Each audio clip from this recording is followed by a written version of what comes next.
I'm not a saint, but I am reliable. For 3 years, I paid our rent, on time, every month, straight into my in-laws' mailbox. I covered the utilities, the internet, groceries, car insurance, and that mysterious city services fee. If something broke, I was the guy under the sink with a flashlight and a YouTube video. Claire, my wife, handled decor, social calendars, and anything that required throw pillows or a scented candle named Mediterranean Breeze. It wasn't balanced, but it worked, or so I told myself. Enter Marcus. Marcus, Claire's older brother, has the personality of a locker room bully who never graduated from high school glory. Loud, entitled Allergic to Work. At a Sunday roast, the family floated a temporary plan. Marcus, his wife Carly, and their kids, Logan 8 and Mia 5, would move in just until they get back on their feet. Our 2-bedroom rental meant my office would be sacrificed to bunk beds and plastic bins. I tried to be reasonable. Quiet hours, shared chores, $250 toward groceries and utilities. Marcus smirked, called me chief, and said, "We'll make it work." They arrived with a convoy. A monster TV, gaming rigs, boxes labeled Carly's Closet number 1/7, and a small toy store. Within 48 hours, my office was wedged into a corner of our bedroom. The fridge was a shrine to organic juice, boxes. The internet crawled because Marcus streamed sports in 4K while downloading every game known to man. Hot water? Gone by 7 a.m. During an important client call, Logan burst in to perform a backflip. Mia composed a mural on our wall using my permanent markers, and Carly, 6 feet away, smiled and said, "She's being creative."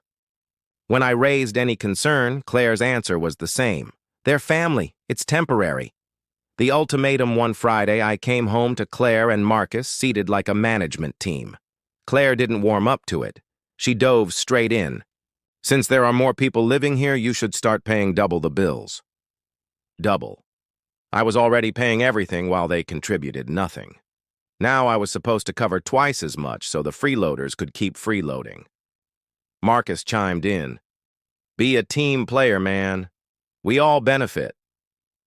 Something cold clicked into place. Claire wasn't my partner. She was Marcus's advocate.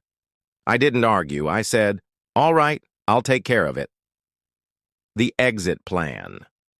That night I called Owen, my best friend. We planned a quiet extraction. At lunch the next day I found an apartment managed by a decent human, Mr. Lawson, signed the lease, and started moving essentials out, one box at a time. Clothes for donation, tools on loan, files for the office. Owen's garage became a staging ground. I left the furniture, it was family-owned anyway, and focused on what was mine. A week later, Claire took everyone to her parents' place for family time. The minivan turned the corner. I called Owen. In 2 hours, we cleared the rest. Clothes, electronics, documents, tools. I set my keys on the counter with a note. I found my own place. Enjoy the slackers. Then I ate Chinese takeout in a quiet apartment and slept like a human being for the first time in weeks. Fallout. The next morning, my phone performed a guilt trip symphony. Claire, her mom, Linda, her dad, Bob, Marcus, and Carly. "You can't. Just leave." Claire. "Family sticks together." Linda. "Maybe you're being hasty." Bob. "We can work something out, man." Marcus. "Logan's asking where Uncle went." Carly. "I kept it simple. I moved out. You made your priorities clear. I'm respecting them." When Claire insisted we talk it through, I said, "There's nothing to discuss. I'm done funding chaos." Consequences arrive. 2 calm weeks passed. Then Bob called with an update in a voice that sounded relieved. Marcus had a job. Warehouse work, steady hours. Carly picked up part-time babysitting while the kids were in school. Even Claire wasn't thrilled, he said, but it's happening. Days later, Marcus called stripped of swagger. Didn't think you'd actually leave, he admitted. Things are different now. Budgeting, consequences. It's not as easy as I thought. He didn't say, I'm sorry, but it was the closest he'd ever come. I didn't feel triumphant, just free. 6 months later. My place became a home. Real furniture I chose, a kitchen organized for a person who cooks and cleans up, a living room where the TV remote isn't a battleground. Best of all, an office with a door. My work surged. Without laggy Wi-Fi and background screaming, projects finished early. My boss noticed. I had energy again, for hobbies, friends, and, eventually, dating. That's how I met Sarah, a nurse who understands boundaries and hard shifts. On our first date, she said, "You seem relaxed." I was. When your life isn't a crisis center, dinner can just be dinner. A month after Marcus started working, Claire called to announce the good news. Everyone was pitching in now.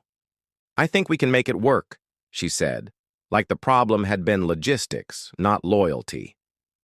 "I'm glad it's working there," I told her. "But I'm not going back to being a bank that sleeps in the house. You chose your brother over your husband. I'm just living with that choice." That was the last real conversation we had. What I learned. Walking away wasn't petty or cruel. It was recognizing that generosity without boundaries becomes exploitation, and that family isn't a magic word that suspends math or respect. The moment I stopped being the safety net, everyone discovered the ground and learned to stand on it. Last night, Sarah texted, "Movie this weekend?" I said yes without checking anyone's schedule, budget, or mood. It was a small reply that meant something big. My life, my rules, my costs, shared only with people who respect them. 3 Ask ChatGPT.